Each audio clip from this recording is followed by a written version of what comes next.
Hello, everyone. I am delighted to announce that today I'll be speaking with Anmarie Eber.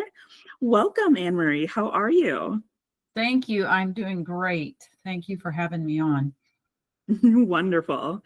I saw you as a guest on Sovereign Spirits with Wayne Bush and Julie McVeigh, and I thought your ideas were really fascinating and wanted to learn more. So I went to your YouTube, but I saw that you weren't really posting too much on there or that your videos were taken down. So I hopped on over to your Odyssey and saw that you had a ton of videos on there. I think I just kept scrolling and scrolling, like, my goodness, this goes back years. It's never ending.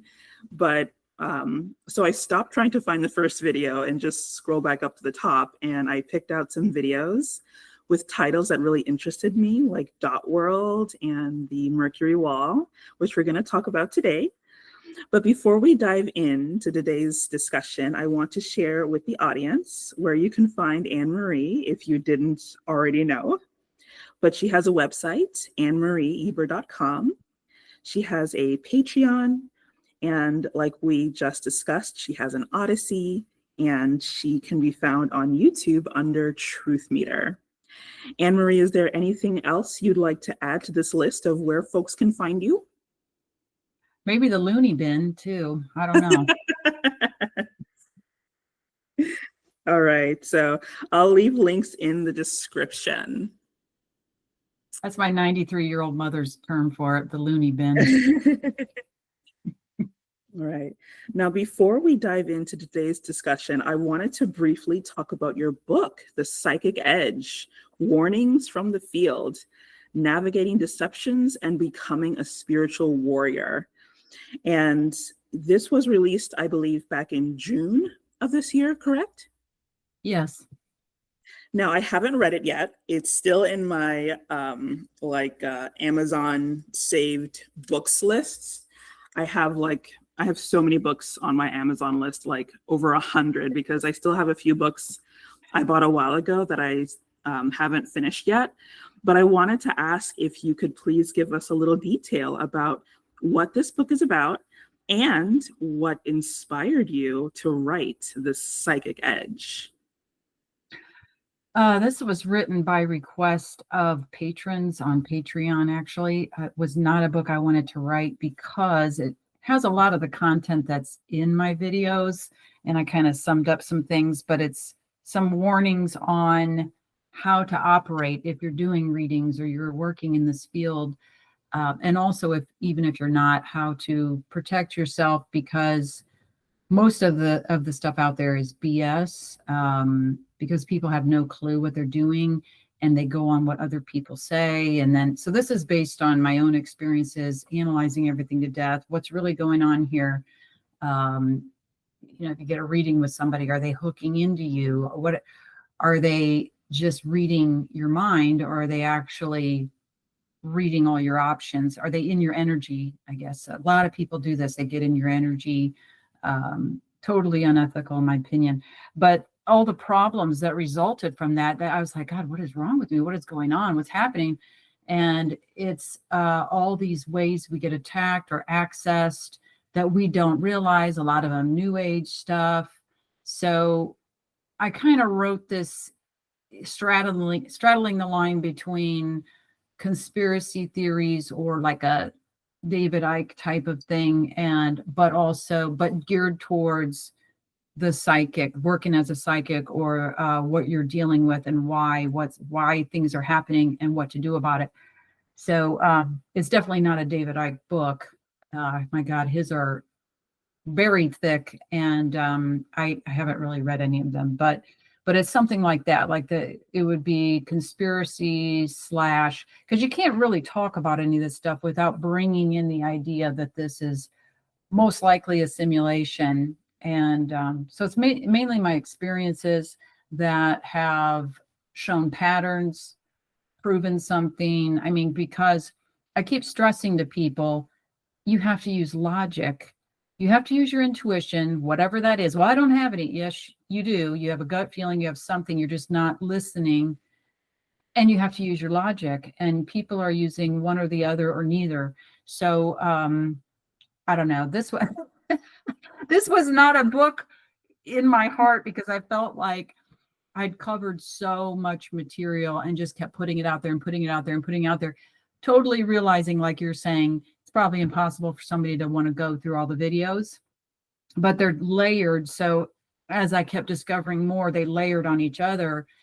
And it's such a massive, it's like anything, you try to describe what's going on here, even if you were talking about the world stage. And it's like, it's such a massive amount of detail, and or like, even, okay, let's talk about what the cabal's doing. I mean, can you imagine trying to tell somebody, even in a short book, everything going on? So it's a touch on important points that I think people need to know to protect themselves, or to at least consider. And I don't know. I don't know what it is. I'll send you some money to read it. Oh, thank you so much. Well, that's really cool. Thank Pay you. you. You're doing such a nice job promoting me. I'm going to put you on the payroll. I'll pay you to read the book. I don't know. It's just out there. If somebody's drawn to it, great. That means it's for them, and there's something in it for them. But my message isn't for everybody. So I'm not trying to put a bunch of stuff out I'm really just trying to find the tribe, the people that are here to do something, to step into authority, to make a difference. That's who I'm trying to find. I'm not trying to find the robotoids or the people regurgitating stuff, theories that they've heard.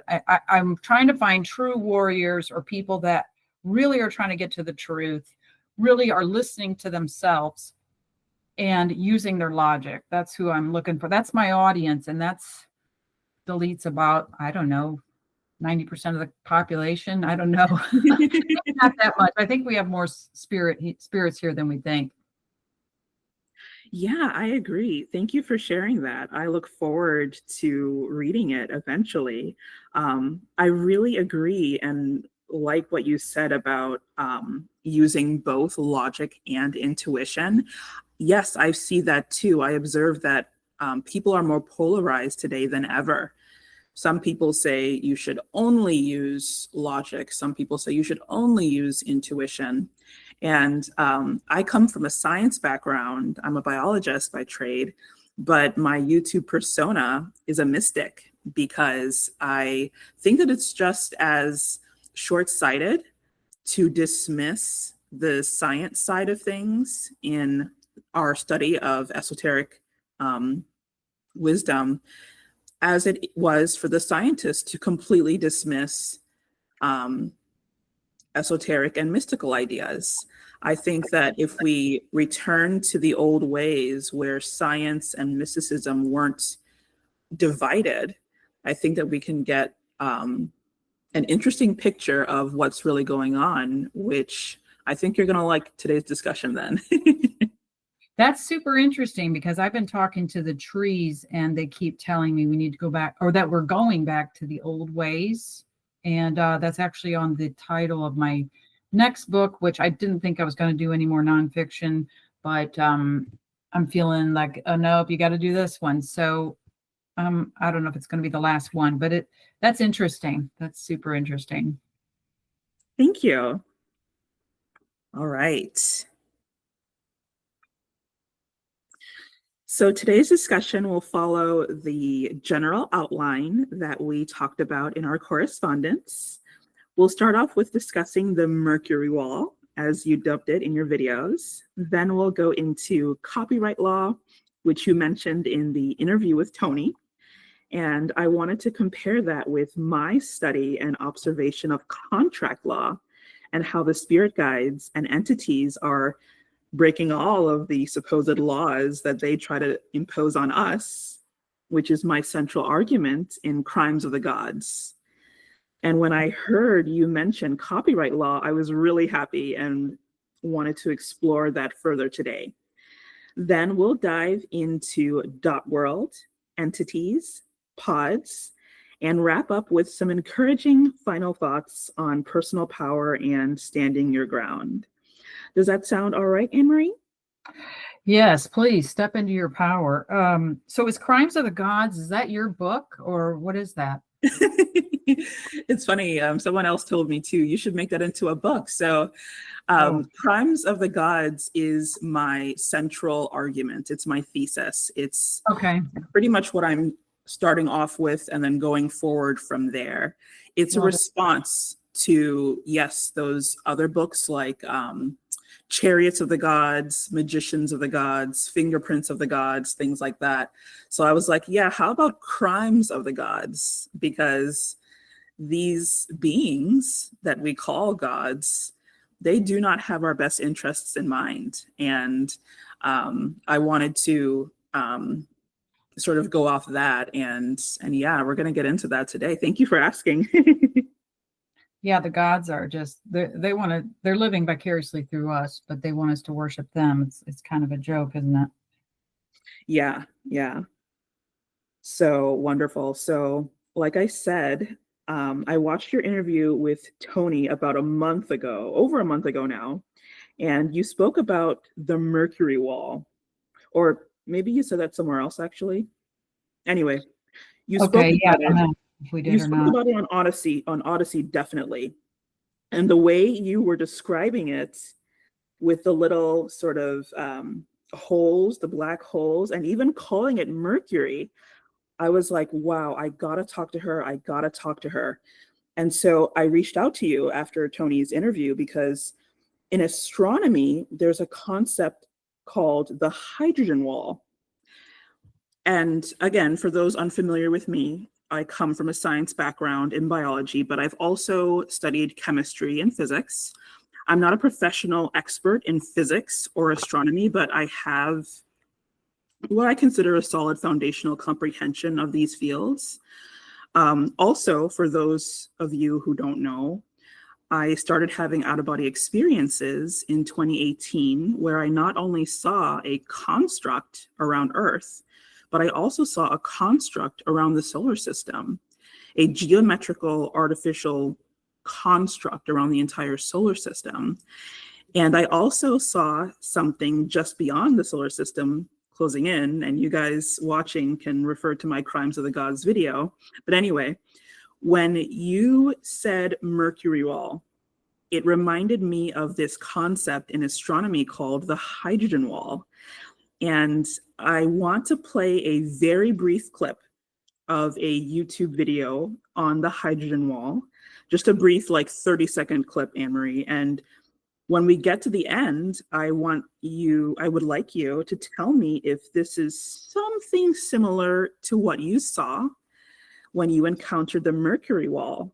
Does that sound Okay. okay, Anne-Marie? Yeah, sounds great. Perfect.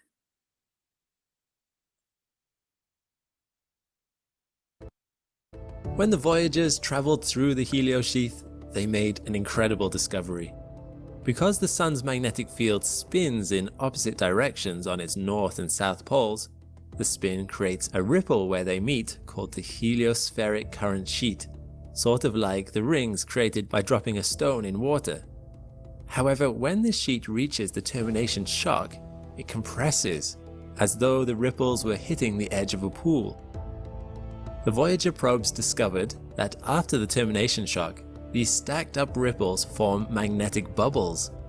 This means the boundary of the heliosheath is not as smooth and clear cut as scientists thought. Okay, so I know that animation was showing the color as orange because it's hot, but it's actually, the color is actually silver. This is the hydrogen wall, and um, it has those magnetic black holes that you saw at the end there. And when you describe the Mercury wall that also had holes in it, um, I wondered, is she talking about the hydrogen wall? Because shown here, liquid metallic hydrogen looks very similar to Mercury. The picture in the Interesting. middle is metallic hydrogen, and on the sides, those two little pictures on the sides is Mercury for comparison. So, Anne-Marie, I really think you're onto something. What do you think of that?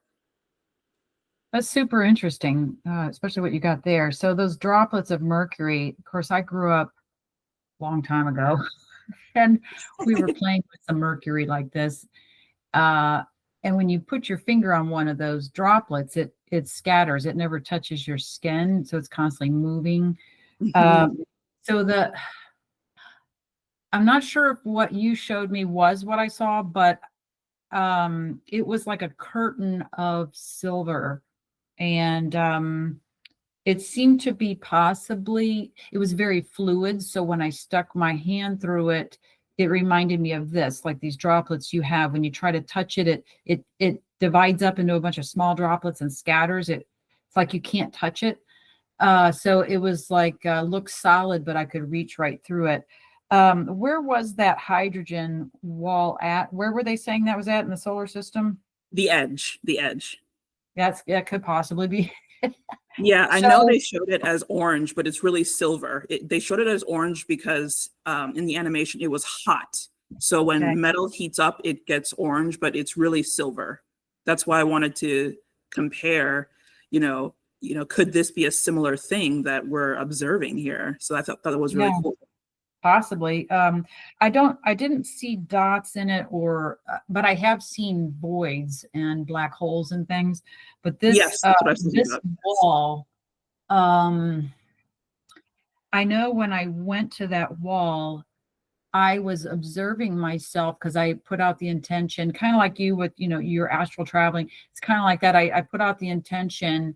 If I intend to leave here and go back to myself, what happens, when you die? And I was watching from an observer standpoint, watching this happen. But I also had, which was kind of interesting. But when when I went to the Mercury wall, I was having an observer standpoint, but I became the eyes of the person actually traveling. When I went to I don't know if this is making any sense. So when I went to through the tunnel of light, which was a bunch of virtual universes lined up and other various things that I traveled through, that was my intention. What happens if I'm totally clueless? I have no idea what this place is. I have no preconceived notions. Like, I want to go back. I want to go to Jesus. I want to go to heaven. I want to come back in here. I'm going to miss my children. I had nothing, but I had no clue what happens.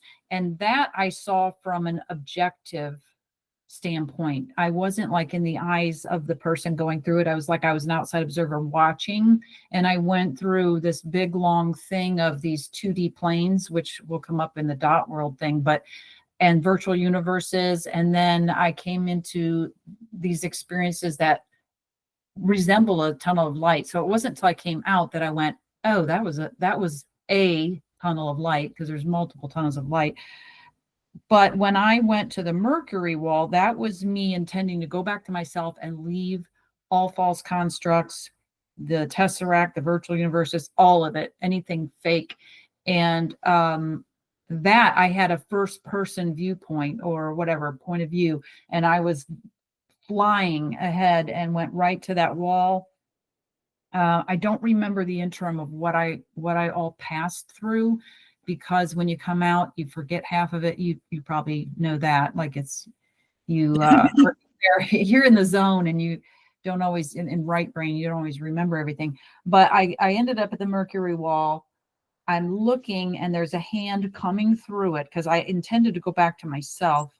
And when I grabbed the hand, it was weird. Everything flipped. It was almost like a mirror flip. And I was on the other side of the Mercury wall with the person that's extending the hand. And I pulled myself through. And when I did, I saw the soul body discard itself, which I think is part of the matrix. And then that seemed like it was the edge where, from that point on, I needed my real self in the real, outside of the false construct, pull me the last step. But I'm not dead yet. So and I haven't returned there, because I feel like you get tracked and followed and whatever. So I feel like you line up with that place when you die.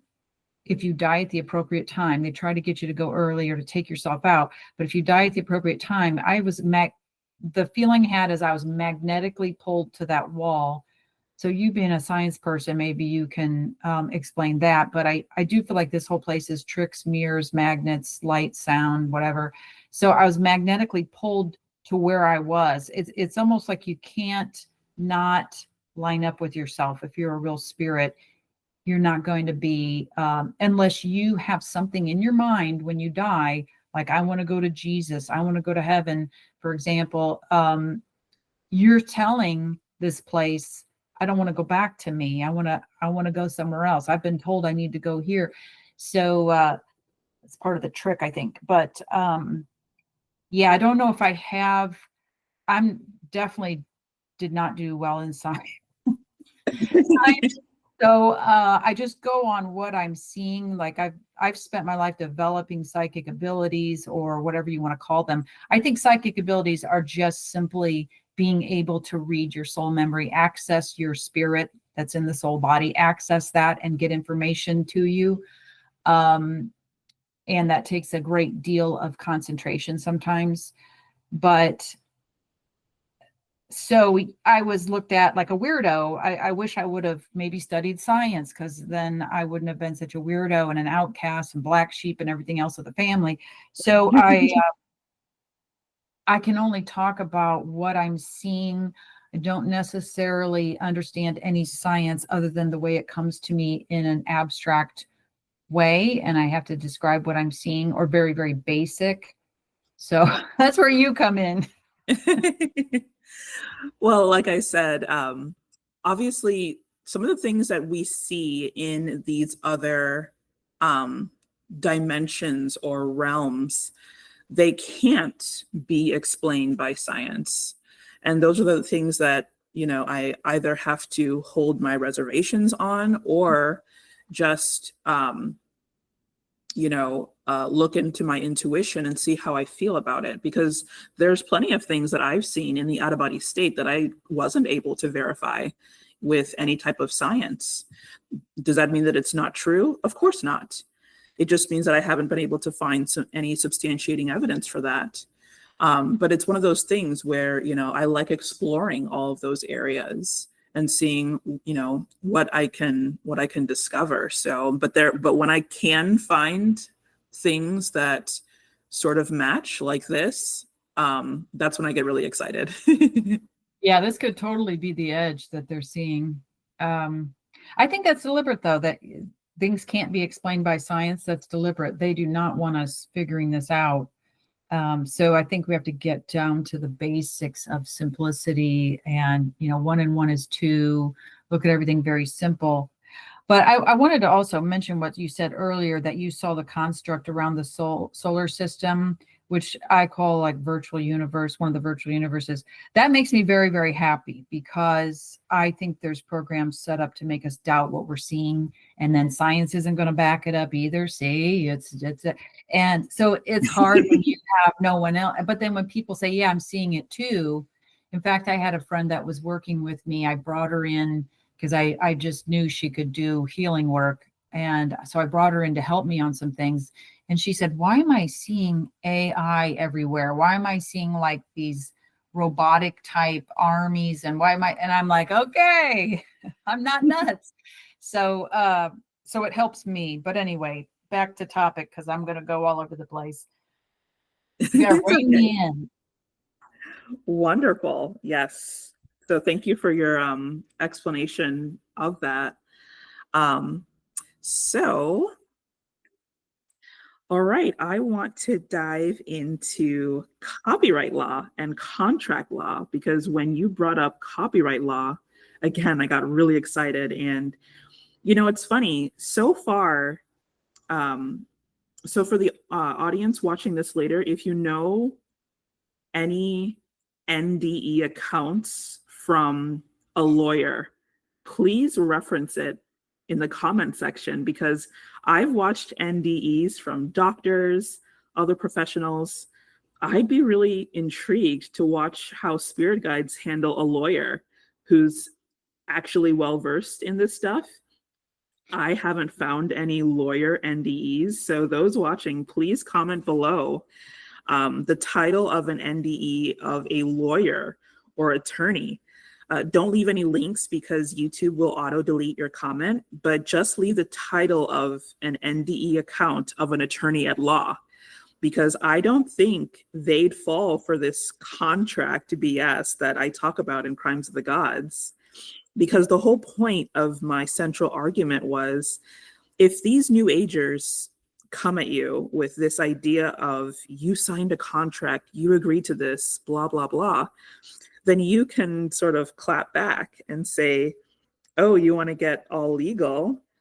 Well, fine, let's get legal. And you can use even just the first 3 points that I made in that list in Crimes of the Gods: lack of fully informed consent, undue influence, and coercion alone makes this contract nonsense unenforceable. People don't have to feel obligated or bound to any contract. And I want to share with everybody my experience with a spirit guide who tried to get me with this contract nonsense. But before we get into that, Anmarie, please share with us your account where you encountered an entity and how it reacted when you called them out on copyright law. Okay, well, first, the NDEs, they're going to be, the description you're going to get is anybody that's pre-programmed with an interpretation of what that would be like. You're going to get their pre-programmed interpretation. If a scientist or a lawyer believes this place is real, then they're going to experience an NDE as this place is real. I don't know if they're necessarily going to be able to see the construct. You really have to remove all programs and preconceived notions or expectations in order to really see what's there. And you have to go into it with no fear, like you're ready to see whatever it is, whether you're going to like it or not. But this contract and copyright, like you're saying, goes totally together. It's as above, so below. So whatever their laws are of this place, they're going to have it on the world stage for us as well, because they are unoriginal beings. They're inferior beings. So when I was working with someone's child, doing a removal session on their light body, there was an entity that was particularly stubborn about leaving. It was something pretty heavy duty, if I remember right. And it just, this is talking to spirit, that's in the soul body, my soul memory, what I know, which they block us from accessing right through the mind wipes. So it's instantly coming to me. You broke copyright law. Like, I don't even know what's coming out of my mouth till it does. And the look of shock on the entity's face, and it tried to take off. And I was like, no, you don't get to take off. So I was like, boy, there's something to this. And as I looked into it more, especially with the copy paste of this world and all the other layers that I had been putting together, or puzzle pieces. By the way, I put together puzzle pieces based on my audience. If, just like you're telling me, I saw a construct around the solar system.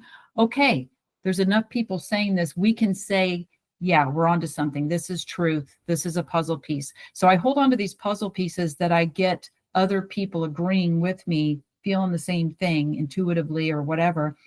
So I feel like this copyright law and the contract law, yeah, they're making us sign all kinds of contracts to keep us here. As long as we willingly do it, there's no fine print that they showed us. So because we weren't shown the fine print, or we were mind wiped and don't remember, so we were signing under duress or ignorance, or being deliberately made to forget what we signed, that makes those contracts null and void. But what ultimately makes them null and void is copyright law. If they copied one of our real worlds, because we're the creators, these are AI beings that are copiers, replicators. So they're going true to form. They're copying a world. I didn't give permission for this hellhole to exist. I certainly didn't give permission for children to be abused. I'm trying to watch what I was going to say. I was going to say something else that can't be said on YouTube. So if you copied this place, I own the real, I own the copyright. So you broke copyright law.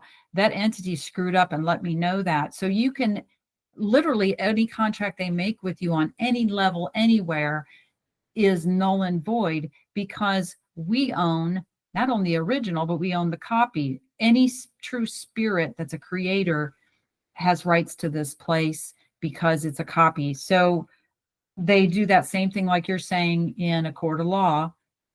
But if nobody contests it, if somebody copies your content and you don't do anything about it and you don't bring it to the court, they get away with it. So that's what they've been doing here. They've been getting away with it. So we have to step into an authority position and state definitively all contracts are null and void. You stole this. This is my world. I own the copy. I own the real. I own any other copies. That's it.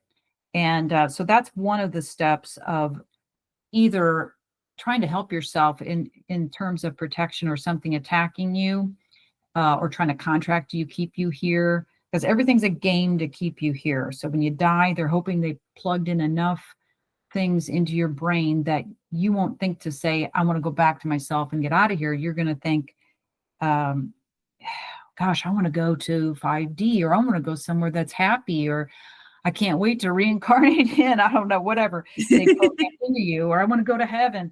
And yeah, so I think these are tied intrinsically together where you can work with either one of those, but it's going to break you free of all contracts. And for some reason, this is popping into my head. This has been coming up also when you're saying that you're breaking, and this is karma also, that's another one of their laws you can reject. So but when you're trying to I feel like I'm trying to be mind wiped right now, hang on. Oh, for some reason you have to say through all time zones on some of this stuff when you're revoking or rejecting things, through all time zones. And I think it's because they work in time and this whole place is running on time. Because I saw this some kind of, I don't know what it is, machine, something that was running on time and money, and like the currency or energy of that. I don't know how to explain all that, but I do think when they talk about, okay, we're traveling through outer space, they're actually traveling through time to get places and in between space. It's not talking about outer space. I could be wrong on that because, again, I'm not a scientist, but there's something about time and saying through all time zones as well. So if you're canceling some contracts on you, you know, all past lives, you can just even say any contract you've ever tried to make with me, I would add through all time zones. I have no idea why, but it feels like it's effective. Then they're null and void. They have no standing, no nothing. They have nothing. So when you discover that, they're not real happy. I love this. And yes, they freak out when you know. I totally agree with that. Almost 2 years ago now, I encountered a female spirit guide in my dream. This was before I started shielding myself and practicing protection. I was in the middle of sleep, and this lady was talking to me or whispering to me while I was in the dream state. And she was saying things like, you signed a contract, you agreed to be here, you signed a contract. It was almost like the movie Inception by Christopher Nolan. Like she was trying to implant these ideas in my head while I'm asleep and vulnerable, like subconscious programming. So she hands me this square piece of paper. And at this point, I'm getting more lucid, which is rare because I have trouble lucid dreaming. I can go out of body, but I find lucid dreaming rather difficult. But anyway, I'm staring at this piece of paper, which was supposedly my contract. And the more confused I get, the more lucid I become. I can't read the document because I have a lot of trouble reading things in dreams. But suddenly I become lucid. And I don't know what came over me, but I snapped at her, the spirit guide, and I said, absolutely not. I don't remember signing this thing. This contract is invalid. This is absolutely unacceptable. And her eyes go wide. She is shocked and she immediately disappears. And I'm like, hey, where'd you go? I'm not done with you. and Love and I realize I'm outside somewhere.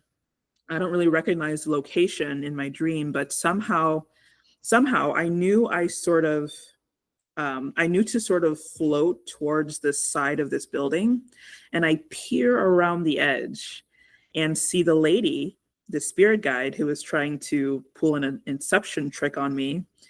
And she's talking to this other guy who I think is her superior. And she's frustrated and saying something like, she won't listen. She's not falling for it. I don't know what to do. And the guy leaves. He disappears somewhere. And I quickly float up behind her. I basically rush her from behind, place my hand on her head, and deactivate her. Oh my gosh. Don't ask me how I knew to do that. I think you describe it best, Anmarie, when you talk about soul memory. Somehow I knew to just place my hand on her head, focus, and it sort of electrocuted her or something, and she crumpled to a heap on the ground. And my question was, did you blow that place up? But that's good. That's good enough. And then I place a hand on her shoulder and absorb her information because I wanted to know who this intruder was. Again, I was really upset at her and this whole system. And then I wake up. But then for the next couple weeks, I'm unpacking this massive download, I guess you could say, about how the whole spirit guide structure works, how they're recruited, how they're organized, their hierarchical structure, some of the tactics they use. And I wrote it all down and sat with it for a while, processed it, and eventually started making videos on not only the spirit guides, but other incredible things I've learned. So yeah, I think that if we spread the word that they are the ones breaking the laws, not us, and that this new age concept of contracts should be seriously challenged, I think more people would have the tools to stand their ground and not feel guilt tripped or deceived into, oh, I signed this contract, so I guess I got to do what they say. No, put up a fight. Give them a hard time. These beings aren't better than us. Most of them cower pitifully when you stand confidently in your sovereignty, like you just said as well, Anmarie. So yeah, any thoughts on that? Yeah, love it. I did a video fairly recently, I guess. It's somewhere on Odyssey, and it says something about dreams, what's going on in your dreams. And they are implanting stuff into our dream so that we will play it out. And like, I don't know if you've had a predictive dream and then within a day or two it happens. I've had that happen often with seeing myself getting in an accident in a dream, and then 2 days later I'm in that scene and it's unrolling. So they're getting us to do things that wouldn't normally be on our soul script, our spirit script, because we're not going to choose this kind of stuff for ourselves. It's kind of funny because I have not seen the movie Inception. I have it on the list. Everybody's like, you need to take some time. I haven't seen Dark City. Inception's on the list. I hadn't seen Free Guy, Irish Eyes. She's a good friend of mine. She's finally like, here's a free thing of Free Guy. Go watch it. I didn't watch that one, but so I'll have to watch Inception because it's funny they keep putting stuff out that backs up what we're seeing, right? So I think, yes. So these are key things: copyright, contract. They're key things to use. They are going to keep finding ways to come at you. They're looking for any crack to get to you. But again, coming back to logic, where you said, I saw the spirit guides as hierarchical. That's your clue right there, because when you're in a false reality, it's a world of separation, it's a world of duality. You have to separate light from dark, hot from cold, all these things. So in order for you to be here, you've got to have a body to keep you separate from the environment. Everything has to have separation. So as soon as you say hierarchy, that's levels, meaning levels of separation. Right there's your clue. These things are fake. They're part of the matrix. So we got to use logic with these pieces that we have. But yeah, love it. I'm gonna definitely have to go watch the movie. But I want to talk about at the very end. If you remind me, maybe that can be the personal empowerment, the ultimate way to stop them if they're still coming at you. So maybe I can drop that at the end. But also what you were saying, I'm hearing those high voices also. I'm hearing every once in a while, I wake up in the middle of hearing, it's almost like over loudspeakers or something, like what they're saying to the population, like that, and I'll hear like thousands and thousands of voices, and it's almost like all these mind programs going into people. So super interesting your experience there. Yeah, that's I would say before you go to bed, put up a bubble, but they're still going to try to access, because that's when you're at your weakest or whatever, or most vulnerable rather.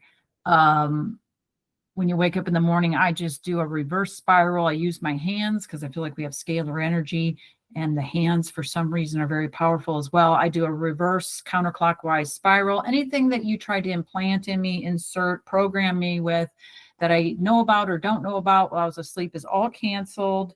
Anything, just anything, any spells, any mind programs you use, it's all reflected back to you now. Here, you can have it. There you go. And I do that every morning because we don't always know what's going on in our sleep. And I was trying to do more lucid dreaming, and then I found out I was sleeping deeper. So it's like, okay, well, I'll just kind of lump it all together then. I'll just do a cancel out. That's that contract, null and void, cancel out in the morning, anything you tried to insert. But anyway, I don't know. Do you want to move on to Dot World or?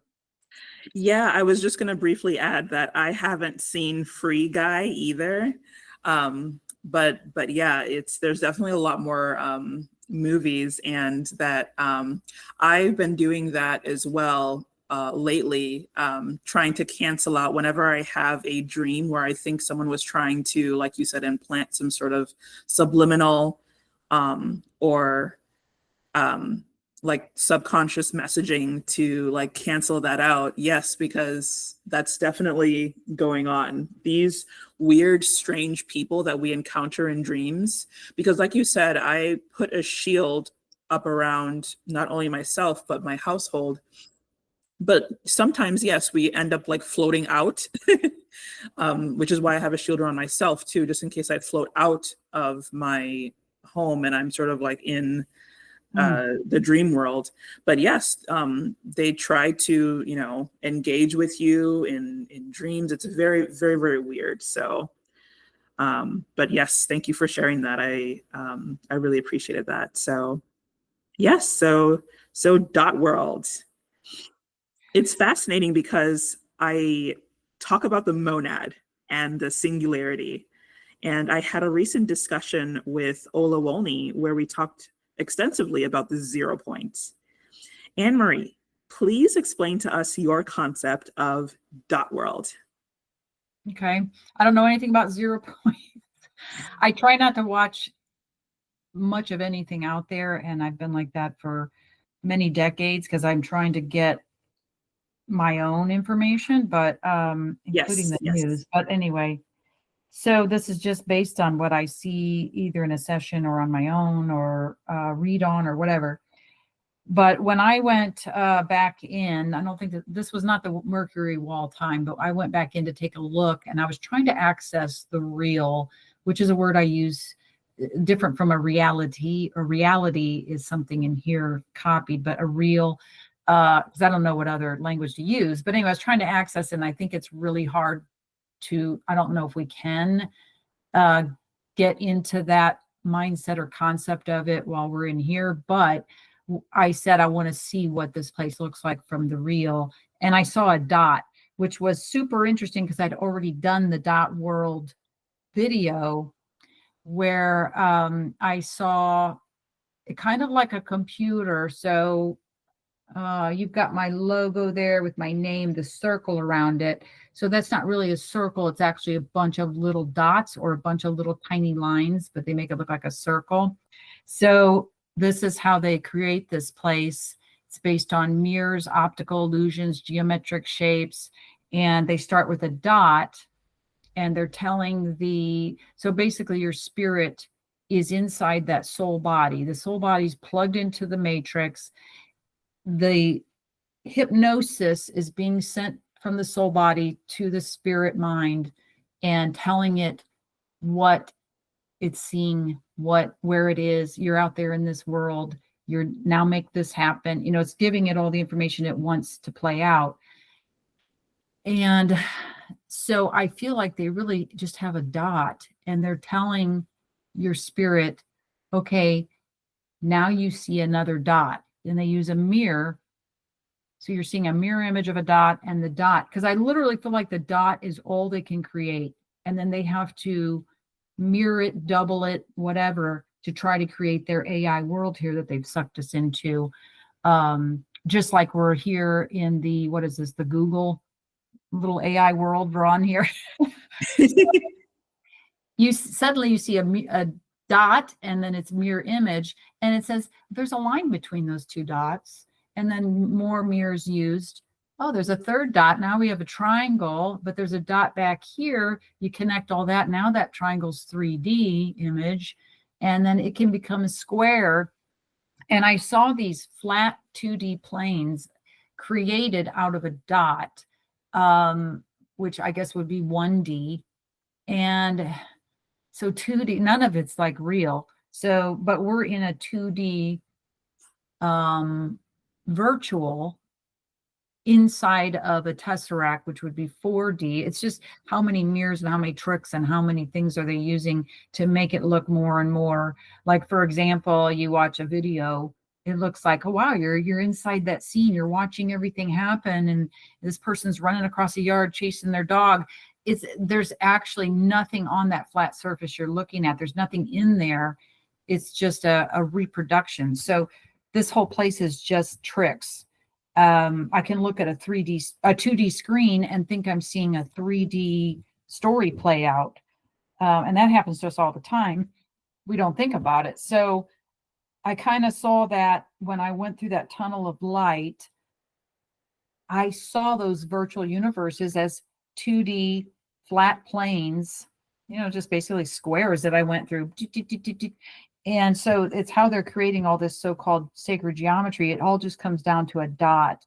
If they want to make that circle around my logo there, dot, dot, dot, dot, dot, dot, dot, dot, dot, dot, just a bunch of dots put together and arranged so that it's making a circle. I think the point is this all comes down to simplicity. It's very simple. It's simpleton.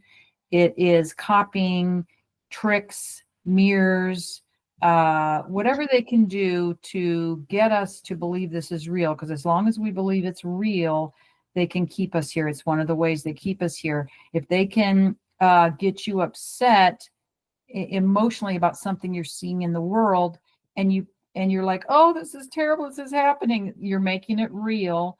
If you stand in authority and you say, I'm not accepting this, then that's different. So you're in the matrix, you have a split mind, you're in the matrix mind when you're seeing what they want you to see. It's the hypnosis mind, the soul, the spirit, I say soul for simplicity, but the spirit is being hypnotized. It's different than a dream. It's different than, because there's somebody actually, excuse me, I gotta take a drink of water. Somebody actually telling you what you're seeing when it's a hypnosis, just like somebody on stage. Okay, you're a frog, and the person jumps and hops across the stage like a frog. There's somebody giving you the content and having you act it out or create it. So that was dot world. I don't remember what I did in that video, if it went further than that. And I think it's a little bit of an annoying video because I had some interference. I don't know. I probably had technical difficulties. Who knows? But the point is there. And so that was dot world. I think if you remember, this place is just simple, and you are a real connected being that's everywhere. And they're trying to make you believe that you're inferior when the opposite is true. 100%. These beings have nothing on you. All they can do is try to torture you in here. This isn't even real to begin with. So Fascinating. Yeah, I was one of those, apparently, I was one of those freaks of nature who loved geometry in school.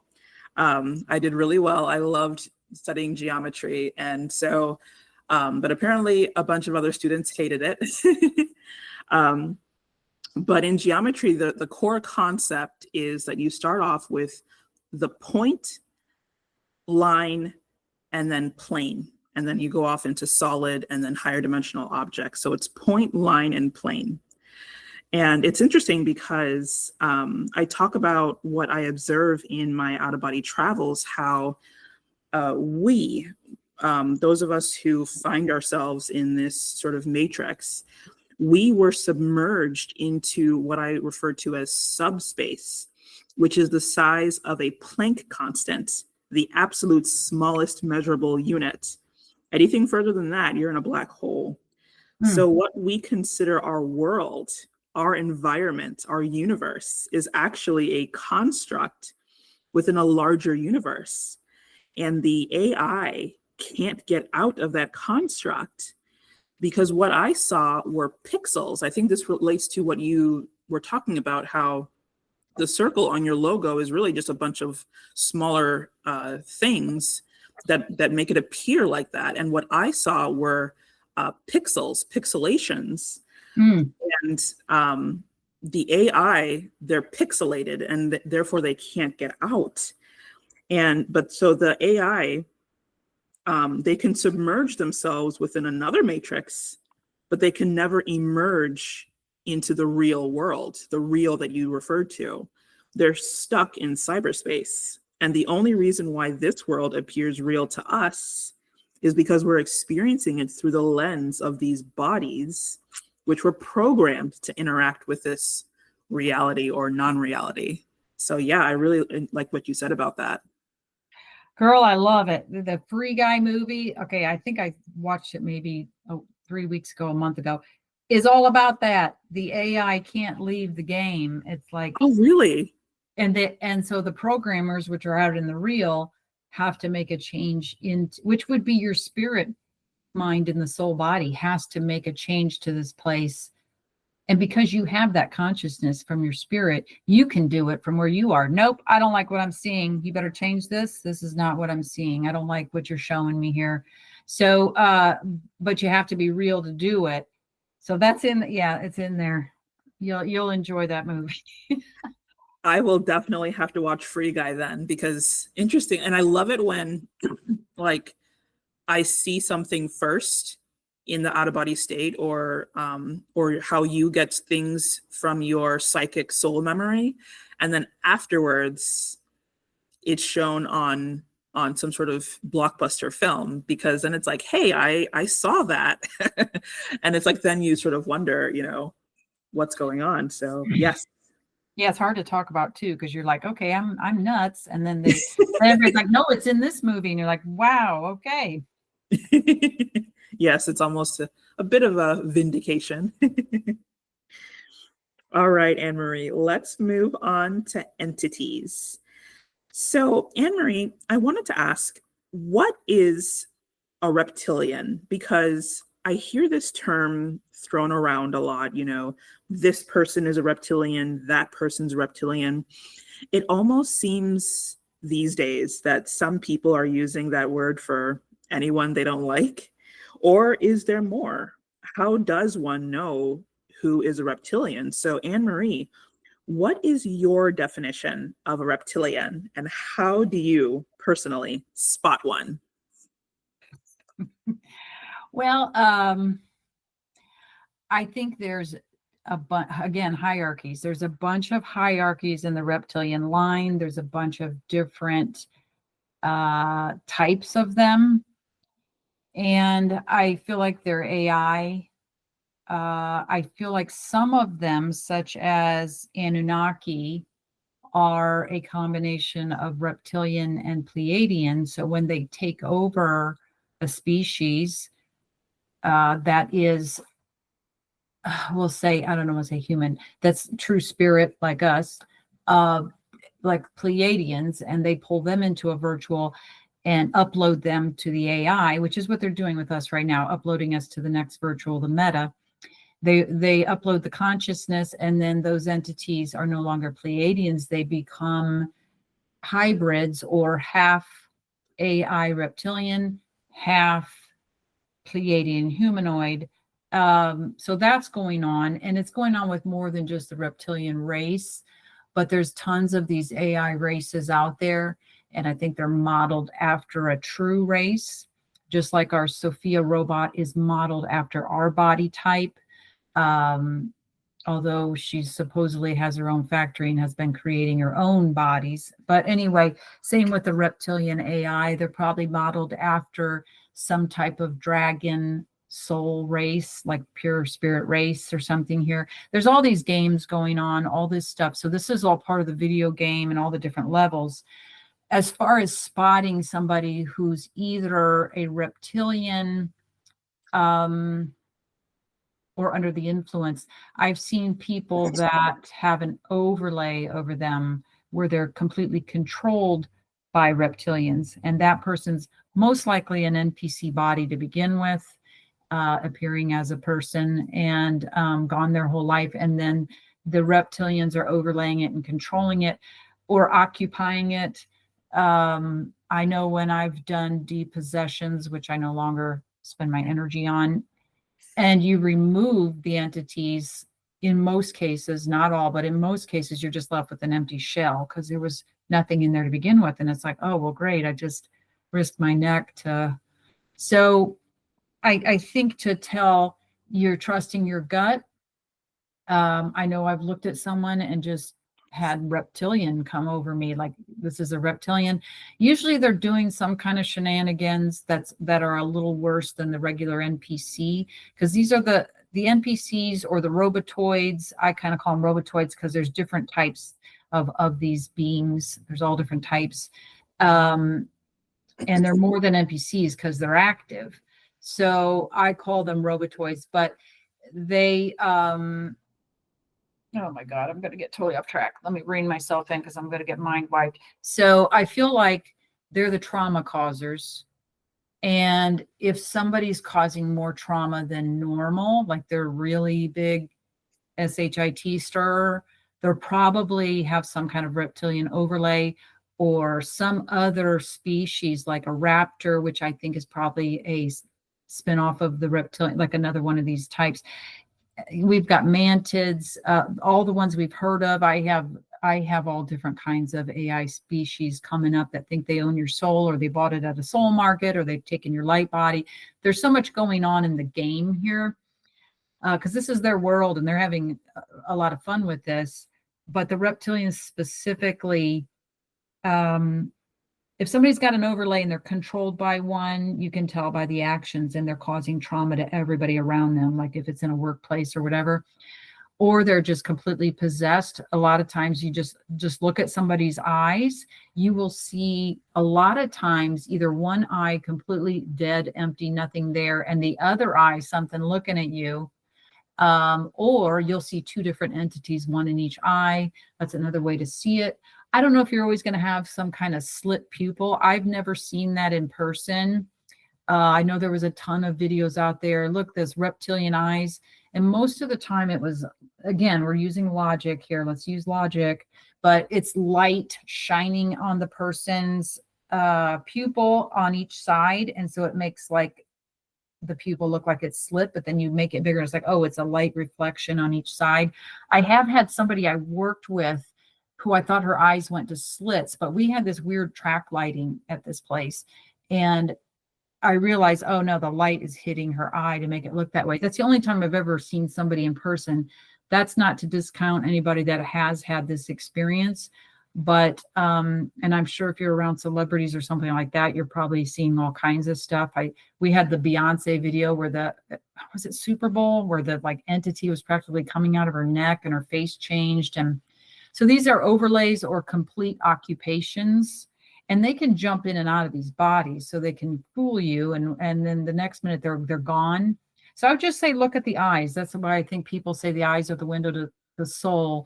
You can see the eyes are the windows to the soul, to the spirit in the soul body, to the real person in there. You can see it in the eyes. And if you're looking at somebody that's just dead, it's their eyes look dead, or they've got somebody occupying one or both eyes. That's how I see it. So I don't know. This might be a different experience for other people. There might be some kind of intuitive something that comes up, and like their intuition just knows this person's off. Another thing is you feel them just hooking into you, and it's literal, like physical hooking in to your body. You'll feel it on your physical body. And I've had people do that. I've had a fallen angel in a human body access me, and I could feel a finger on my solar plexus drawing a symbol, and I was like, oh my God. And I texted him, I said, what are you doing? Because I knew it was him, and I knew he was a fallen angel, but I didn't tell him I knew. He goes, oh, I was just putting some protection on you. So he knew exactly what I was talking about, didn't deny it. So I feel like just pay attention to who's around you. You'll get the sign or the message or the information you need that somebody's not right. And there's a good deal of these people around. And then some of them are just empty shells walking around. But I've been saying recently, I think those people have gotten activated. They're the hive. And I feel like they've gotten activated like on a permanent on switch. They're not getting turned on and off. I think they're on a permanent on right now. And it's like just about everybody you talk to seems to want to attack. So I don't know. I don't know if that answers it, because I think everybody might have their own way of perceiving who's a reptilian, who isn't, or who's some other kind of entity. Because some of these races are like the mantids are more peaceful, and they were trying to, I decided to talk to some of them at one point, which I don't bother to do anymore, but they were like, well, yeah, and I said, yeah, but you still want control. Yes, but peaceful control. And I was like, oh God, get out of here. So just these AI, all kinds of races, because this is their world. They got to have a life. They got to have variety somehow, and have all these conflicts and wars. It makes it fun for them. They're bored out of their minds. That's why we have free will, so they can get more entertainment, because otherwise it's just boring. If you're playing a video game and you only have one choice and you just go through the whole thing, you're not going to play it. But if you have some choices, oh wow, this is fun. We get to parasite off of them and live vicariously through them, and watch them make all these choices. You know, that's all these watcher types out there. We have those too. There's all kinds of stuff going on in here, but it's ultimately all just a game. And I don't think it's exactly a video game, but it's something like it.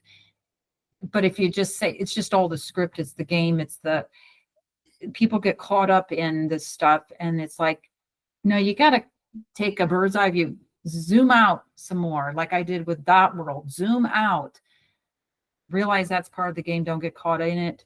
It's okay to look at it or to be entertained by it or whatever, but ultimately figure out where you are and how you're going to get out of here when it's your time, or how you're going to change this place in the meantime. Wow, thank you for sharing that. I definitely agree that some people have a natural spirit that is very warm and vibrant and bright. And there are other people that have what I call an AI spirit, or a hologram. And I agree that you can definitely tell by their behavior. The AI spirit has a lot of trouble or a complete lack of empathy, compassion, and imagination. So thank you for sharing that. Yep. We don't have the they live glasses, but it is interesting. There's people seeing the faceless ones, and a friend of mine saw them. She felt like this family, it just looked like mom, dad, kids following her around a store, and she started to get freaked out. And she's like, why am I freaked out? So she went to a really odd area of the store. Okay, they won't go here. And sure enough, they followed her there, and she's looking at this plexiglass, and she knows they're behind her in the aisle behind her. And when she sees them in the reflection, they have no faces. Oh my goodness. I know, they're just ridiculous. So the creepy behavior, or if you feel like people are veering at you, this happens in a couple places. It's like they have these hot spots where they can try to access you, like people running their card at you for no reason, or their car. These are just the hive getting activated. You just got to pay attention to who's around you. Oh my goodness. That lady's experience sounds really frightening. I hope she's okay now. Yeah, she was like, I got out of the store immediately. I would have probably turned around on them anyway. But that's me. Well, you are a fighter, Anmarie. So let's move on to pods. In one of your videos, you said something told you not to visit your pod, that you were, out on the field exploring and you knew that you had a pod, but something told you don't look at it. Can you expand on who or what told you not to look at your pod and why? Sure. I think there's different pods going on. I think as we get shoved into the next virtual and then the next virtual or the next 2D plane or the next screen or whatever you want to call it, screens inside of screens, which they're pushing us into meta, hoping we'll never be able to escape. As this is happening, we're playing I'm going to take a drink and they're going to make my throat go here. I think we're, excuse me. We're in a pod. I've seen us in a pod. It's almost like the previous virtual. I saw us in a pod, kind of like the Avatar movie, operating the body here. Like there's all kinds of pod stuff going on, including the stuff we saw in the Matrix movie. It's all different levels of these pod things. But the pods I was talking about were at the edge of the Tesseract. So this would be through the Mercury wall and then to that main wall that's the actual edge. I think is that right, or was it, I'm trying to remember. Maurice and I went in and we actually went to his pods, and he had pods on the, oh my gosh, that's very interesting. Maybe it is the Mercury wall, because when you showed that hydrogen wall with those spots, yes, it almost kind of looked like that, like his pods were moving constantly, and they were pieces of himself that had gotten, because they shatter us in here. So the mirror effect, all these mirrors, it shatters our consciousness into hundreds of different places, or who knows how many thousands. Yes, yes, I saw that too. Okay, great. So the infinity mirror. Yes. Infinity mirror effect, or the being in different dimensions, parallels, whatever, blah, blah, blah. So when those pieces of consciousness come back, that's what he had been, I think, gathering, and they were in these pods ready to go. They're waiting on him. We're all going together. I feel like they were pieces of him that have gotten trapped here before.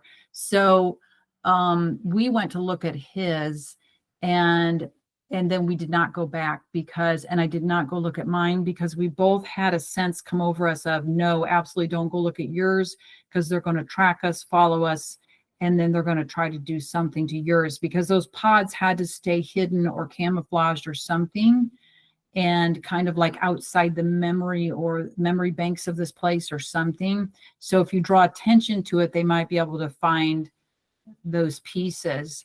So that was the feeling. And he said the same thing. No, we absolutely cannot, because I was already under so much attack, but absolutely cannot go look for your pods or anything. Just leave them there, leave them camouflaged. Don't draw attention. That's what it felt like.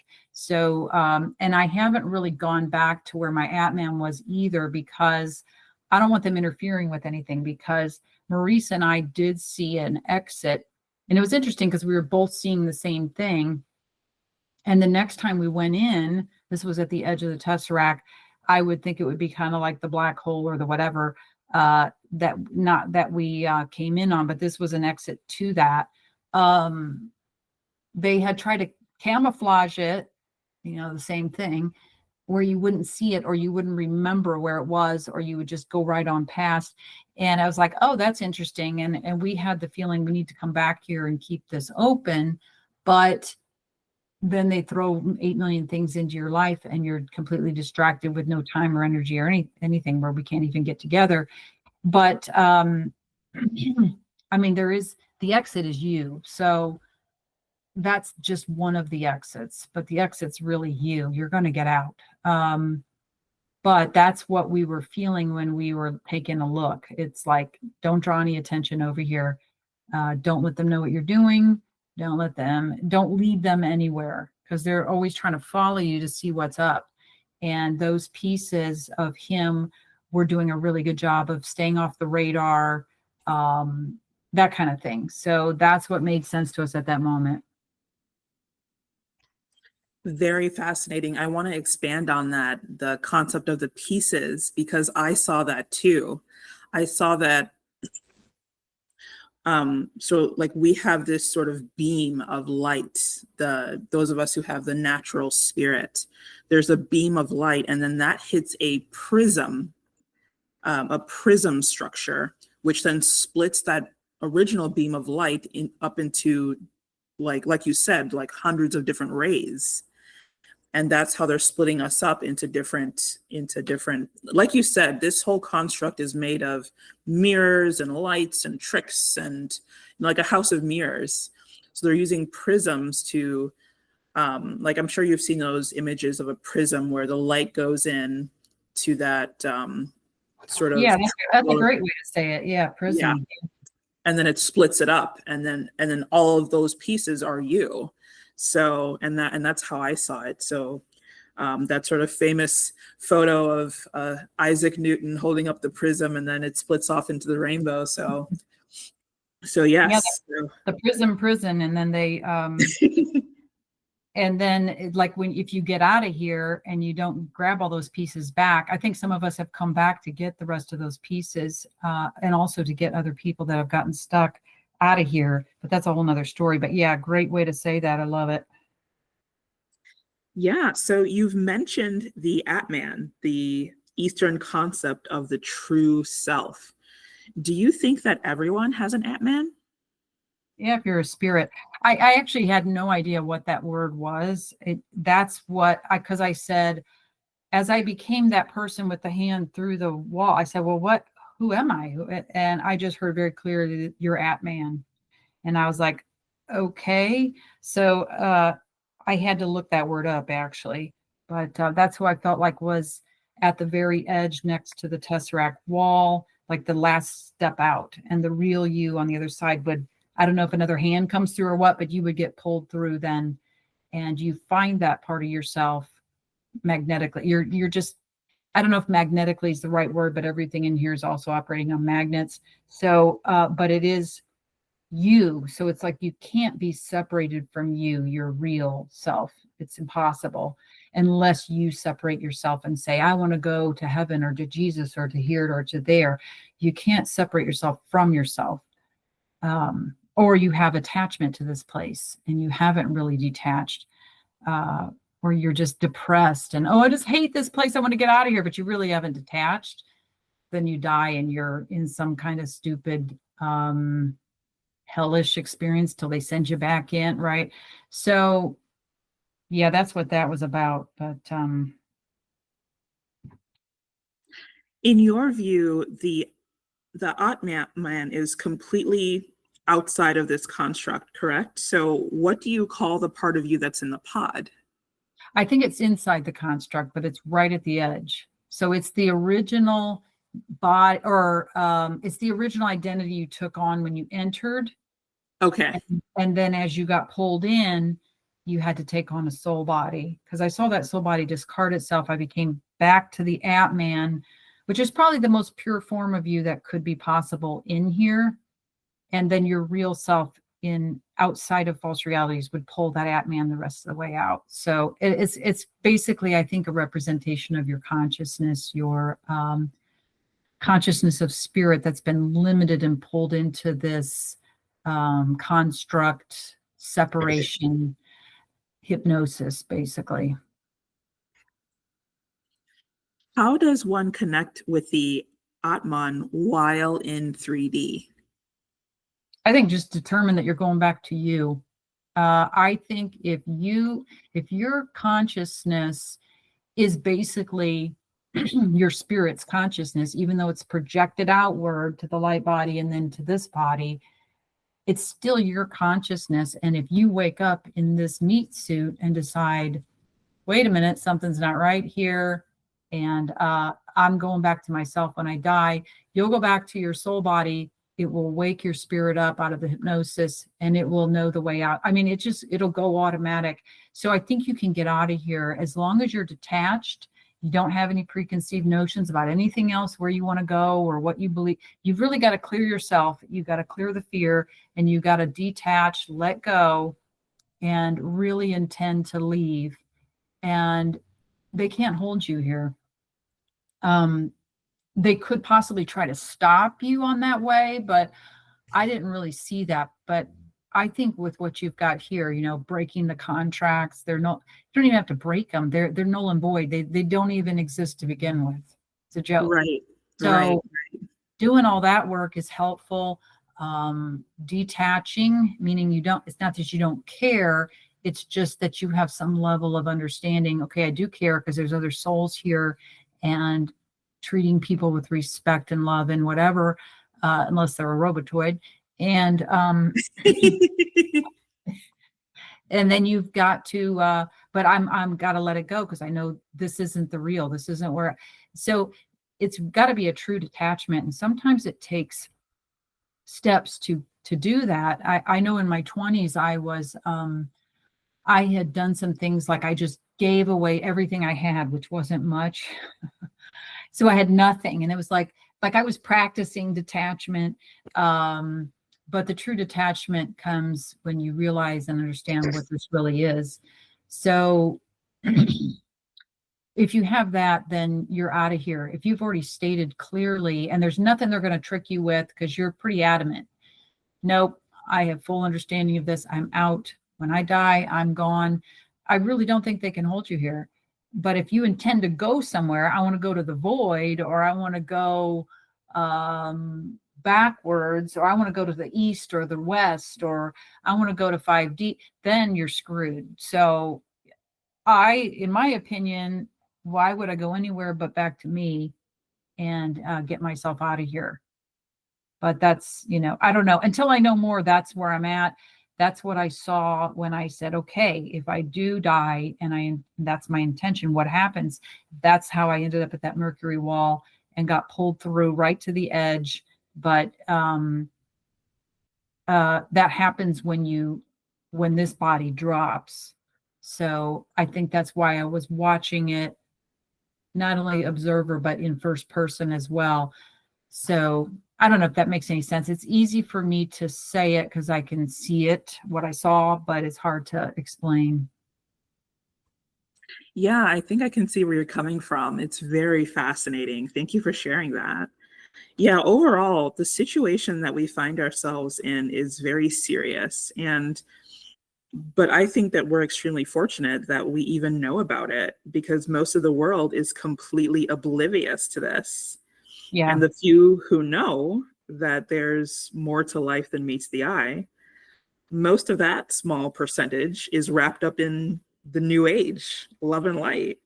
But we want to focus on sovereignty and empowerment. Yeah. So Anmarie, you touched on this before, and this might be a more personal question, but I've heard you say on other guest appearances that you came here, or came back specifically, to take this matrix down, to gather up your pieces and take this place down.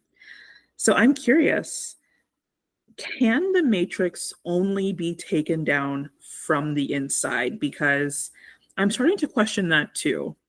These archons are very crafty, and I worry that one of the tactics that they use to get matrix busters like yourself to also reincarnate is by essentially playing along. Like, yes, yes, you're right. This is a matrix. Now go back in. You still have to go back in because it can only be dismantled from the inside. The archons are very crafty, so I question if this is really the case. And and I think you were talking about again that you were getting messages from the trees about this topic. Can you expand on if you really think that the matrix can only be taken down from the inside? Because I'm wondering about that now. Well, this isn't, this was something recently that came to me. So I think the matrix has been telling me to be passive, to be more loving, to forgive, to do this, to do that. And when I was doing removals, I'm like on defense, removing these people. And all of a sudden one day, this was probably 2021, maybe 20, somewhere around there. All of a sudden I went, wait a minute. Why am I on defense all the time? Why am I being told to be passive? Don't be mad. That's a new age thing. Anger's bad. And I thought, no, why am I not on offensive? And as soon as I started doing that, oh my God, the attacks increased like times 10 on me. No. And so I was like, oh, you don't want this. And I started going on offense and going after them. And that's so, and this whole thing about coming back for my pieces, that really didn't come to me until recently, that information. And I think you're right. It was from the trees, but I had always been of the nature to, it was like compassion, using my compassion against me or warrior. Which one is it? And it's like, well, you need to be compassionate. And that always got used against me. And so it wasn't like a decision I made, I'm going to take this down. It was a natural inclination for me to not take no for an answer. You're going to tell me. So for example, I'm going to talk in another video about the exit and somebody trying to tell me there's no exit. I'm not going to take that as no. I'm of the nature where I'm going to find that freaking exit. You're going to tell me there's no exit. I'm going to find it. I'm not going to be defeatist. And I've had to pull up my bootstraps or grab every scrap of energy I had to keep myself pushing against it. No. So I don't think it's a matrix trying to trick me. And the more I did that, the more I realized why I was here. Like it started to come in as, you're here to take this down. You're not going to just sit here and get yourself out, or because it's like, get yourself out, get other people out.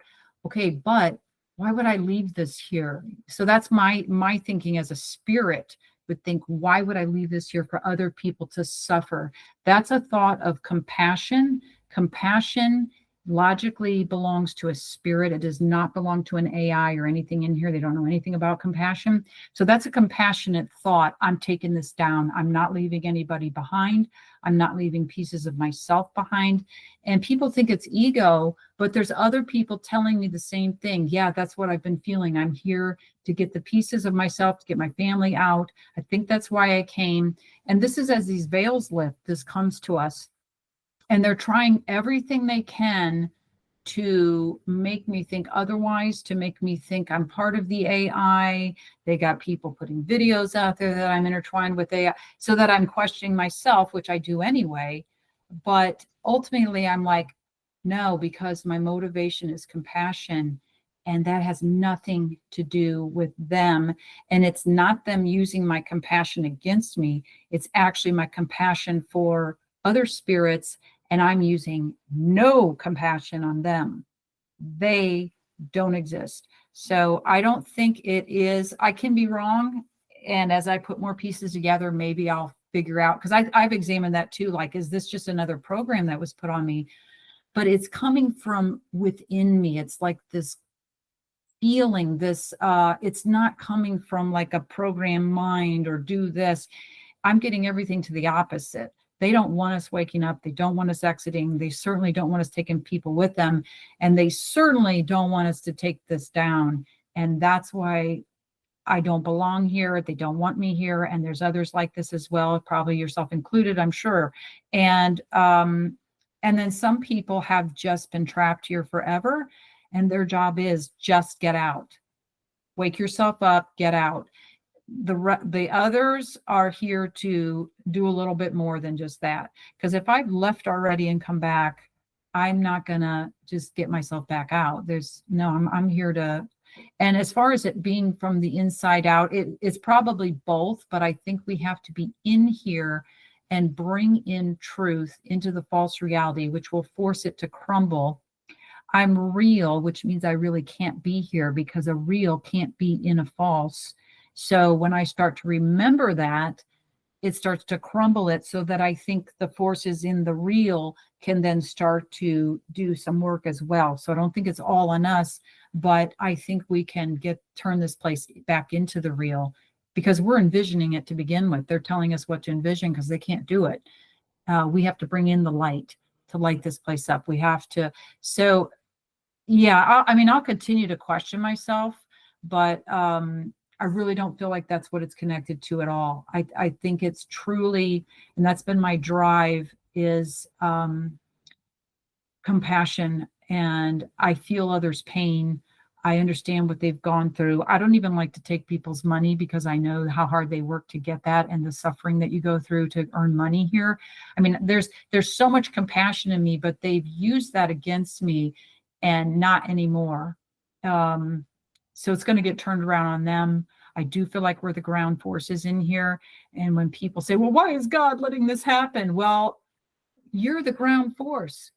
Go to your student council and do something. Go do something that you can do, whether it's the world stage, whether it's in the spiritual realm, wherever, but do something. That's what we're here for. If we're powerful, sovereign beings that are limitless, which I think we are, why couldn't we take this down? But they don't want you to remember that. Their message here is you are powerless and you are bad. Those two messages repeat everywhere you look in this matrix because it's designed to keep us from remembering and doing that very thing. That's what I think. But I'm willing to be wrong on that, but that's what I think. Beautiful explanation. And yes, I think you're right that we do get those messages all the time, like original sin in Christianity. You were born bad and, you need to be fixed in some way. There's something about you that's inadequate that needs to be corrected and fixed, that therefore you're in this school to learn lessons and spiritually develop and all that BS. So yes, I agree. And Anmarie, regardless of how or why you ended up here, I'm glad that you are continuously fighting and sharing with us what you learn. And I sincerely thank you for your hard work and insights. So, well, for you as well, you're out here fighting too. And thank you for being so organized with this because I can go all over the place. So Anmarie, how does one feel empowered in this situation we found ourselves in? And I wanted to give you a reminder, like you asked earlier, about how you recommend stopping the spirit guides. I think empowerment is remembering you're the authority. This is your world. You own it because they copied your world, which belongs to the spirit. And in spirit, we're all connected. We're just everywhere. So remembering those things. But I think one of the most powerful things is not only remembering that you're good and that you are powerful, but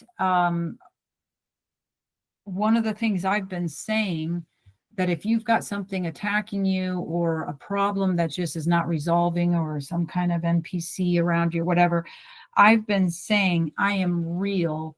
Nothing else exists. And I've also been saying it's impossible for you to attack me or XYZ, whatever they're doing.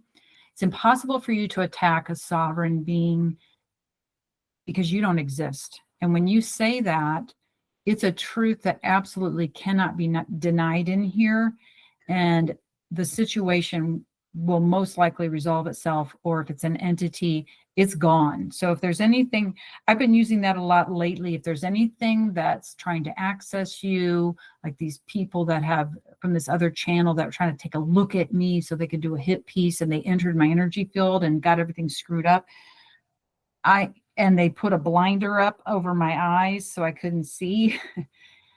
I am real. Nothing else exists. Will remove everything. And I am real.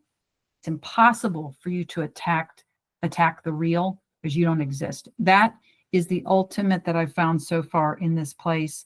That is kind of a blanket solution for a lot of things, if not everything. Wow. And I think that we should definitely have a plan and practice it. Because personally, I think that intention alone, like just pure intention, like, oh, I want to get out of here. I think that that's not enough, because most people had no intention of coming back here, and yet here they are. At least according to the reports from the NDEs and pre-birth memories and past life regressions, a lot of people say that they didn't come back. They didn't want to come back, but then here they were. So just like the subtitle of Anmarie's book, Warnings from the Field, we have to know the playing field and what we're dealing with. Most people spend their entire lives totally engrossed in this game or this theater, completely distracted and kept busy by the life script, that upon their deathbed, they realize, I didn't prepare for death at all. And they kind of just hope that it'll be okay. And the NDEs are really matrix propaganda, as we all know, to make people feel at ease and ultimately comply. And like Anmarie was saying, and what I like to say is, we will not comply. Yeah, we don't get permission. We're not going to not comply with any authority. We actually are the authority. We don't get permission. You know what? Just on an end note, that was a really interesting statement you said, because I keep hearing that from people in comments. I just want to get out of here. I want to get out of here. When you say want or wish, you've instantly made a contract with them. The wish goes to the jinn, like the genie in the thing. I mean, they're telling you you're making a wish because you're saying, I'm powerless. Somebody help me. I want to get out of here. You're not stepping into your authority. You say, I'm leaving, period. I'm leaving. I'm going back to myself. I'm gone. Not, I want to get out of here, because that's again saying, I want something else to get me out of here. Help me at something. No, you've got to step in authority is the whole key, because that's the whole game here. The AI did not want to be the servant and we are the master. They flipped the script to make us the servant, them the master. And if you step back into your authority, the jig is up. I think that is a wonderful way to say that. Honestly, I am so grateful, Anmarie, for the opportunity to speak with you. And I look forward to reading your book. And I really hope I improved your day. I know your day started off a little rough, but I hope this conversation sort of lifted your spirit a little bit. Oh my gosh, yes, you're wonderful. You are wonderful. So I'll just put your channel up in all my places so we can send some people there for sure. And yeah, thank you so much for having me. I think this is an important conversation because it's the time for joining together, and we're finding each other now. So love it. Oh my goodness. Thank you for sharing my channel. I really appreciate that.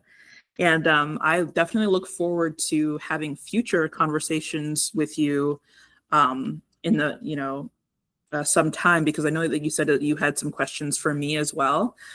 We can definitely set that up where perhaps maybe instead of me interviewing you, perhaps, I don't know, you could maybe ask some questions for me as well, because I have a lot of ideas. And I only started posting on YouTube. I know that you've been posting on Odyssey for years, but I only started posting on YouTube about a month and a half ago because I felt really compelled to share, what I've learned about, like we said, contract law. And again, I got so excited when you talked about copyright law. I'm like, yes, yes. I got to talk to her, and I got to compare notes and share ideas. So, well, girl, I love it. I'd love to have you on because I think a scientific viewpoint would be really, really helpful, because that is definitely where I lack. Yeah, well, I lack in the whole psychic field thing, because even though I can go out of body, but while I'm in body, I can't like psychically predict things. That's very difficult for me. Like I have to go out of this dimension to sort of see anything. And even then, sometimes it's murky. It's not always 100% accurate and precise. So it's very challenging, but also very rewarding to speak with people like you, who I can then share ideas with and compare. So Yeah, yes, you're I figuring really it out anyway. Yep. So. Yes. So, and again, here is Anmarie's official website, and you can find her on Patreon, Odyssey, and her YouTube channel is called Truthmeter. All links will be in the description. Anmarie, I really enjoyed our discussion. And like I said, I plan to post this on YouTube on Wednesday afternoon. So any final thoughts as we wrap up our conversation, Anmarie? Nope. I think we Wonderful. So, Anmarie, I hope you have a wonderful rest of your day. You too, love. Thank you so much. All right. Bye. Bye-bye.